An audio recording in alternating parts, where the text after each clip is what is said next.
Sicuramente i miei genitori ci hanno messo del loro, sono campioni mondiali, sono cintura nera di non tirarsela, no? Loro sono capaci che al matrimonio di mio cugino si sono presentati in tuta.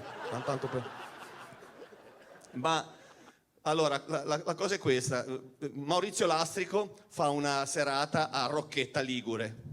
Loro andavano in vacanza lì vicino, mia mamma mi telefona e mi dice: "Beh, ho visto che c'è Maurizio." Allora io chiamo Maurizio e Maurizio è stato gentilissimo, mi ha fatto avere due bellissimi biglietti in prima fila, no? 45 euro l'uno.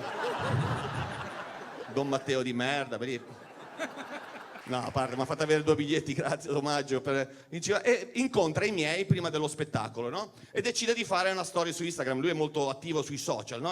Allora entra, prende la storia e fa: "Sono qui con i genitori di uno dei più grandi comici di Genova", e i miei, belli.